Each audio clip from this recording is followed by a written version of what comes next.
Salut les amis, coucou les petits loups. Je vais vous parler des optiques Nikon et quel choix il faut faire pour faire le bon choix. Alors Nikon semble présenter des variantes de ces optiques fixes qui ouvrent à f1.8 en présentant des optiques qui ouvrent à f1.4 et qui sont moins chères. Alors de quoi en retourne-t-il? Nikon sur son site pour les 50 et les 35 f1.8 dit: ces performances optiques exceptionnelles vous garantissent une qualité d'image qui surpasse même les précédents objectifs à focale fixe de f1.4, peu importe la lumière ou le lieu. Alors ce n'est pas pour rien que du temps des optiques Nikon F ont payé plus cher les f1.4 par rapport au f1.8, par rapport au traitement et par rapport à l'ouverture. C'est vrai qu'à un moment donné, Nikon a introduit le traitement nanocristal et c'est vrai que c'était un vrai plus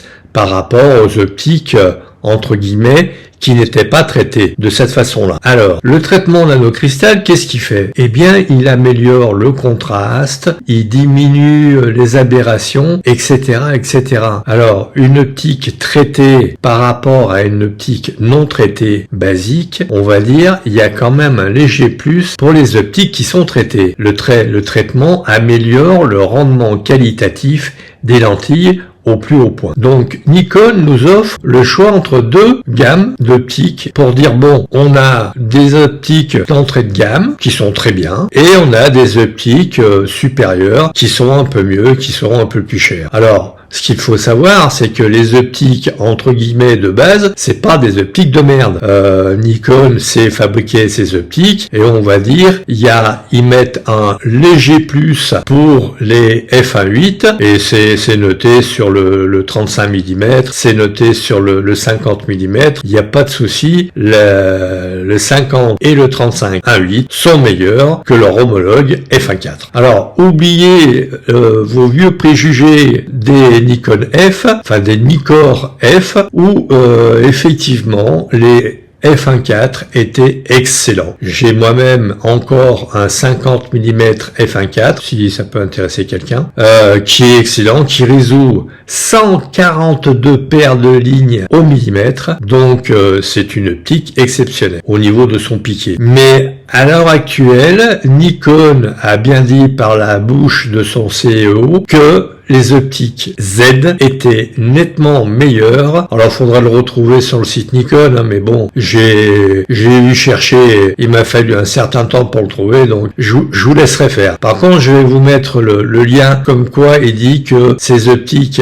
f1.8 sont meilleures que les optiques f1.4 à focale fixe, pour que vous puissiez effectivement constater que Nikon affiche et annonce des choses dont personne ne parle. Alors, je vais faire un test avec mon 24-70 et mon 24-200. Je vais mettre côte à côte des photos faites au 35 mm, au 50 et au 70. Ainsi, vous pourrez constater, ou pas, s'il y a une différence entre ces deux optiques, sachant que le 24-70 est un S et que le 24-200 ne l'est pas. Donc, comme je vous le disais, j'espère que vous avez pu vous faire une idée sur la question.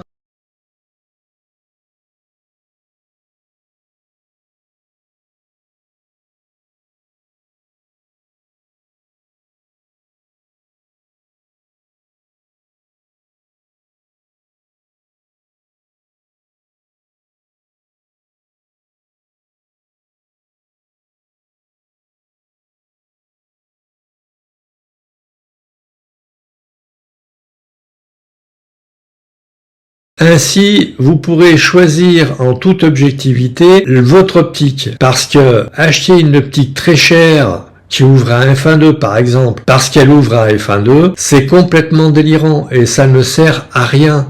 Parce qu'une optique qui ouvre à 1.2 par rapport à 1.8, je sais pas combien cela représente au niveau d'un diaphragme, mais je sais pas si ça fait un tiers de diaphragme. Donc payer 3 fois son optique parce qu'elle ouvre à 1.2 pour un tiers de diaphragme, je ne sais pas si le jeu en vaut la chandelle.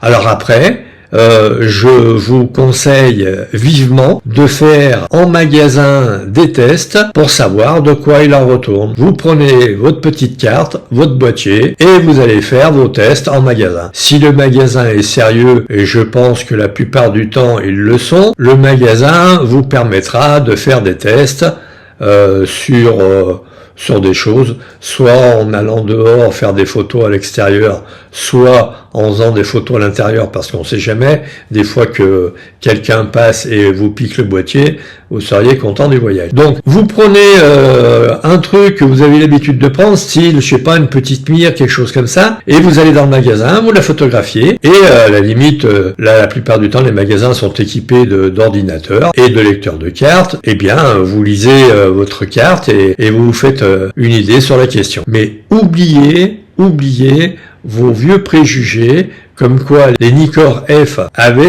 d'une certaine manière certaines spécificités que non plus les Nikon Z. Les Nikon Z sont bien meilleurs, la quantité de lumière qui passe par leur lentille est bien supérieure, donc cela n'est en rien comparable. Donc faites des tests en magasin, et si le magasin est sérieux, il vous laissera faire vos tests. Sur ce, les amis, je vous dis à très vite, et puis faites de belles photos.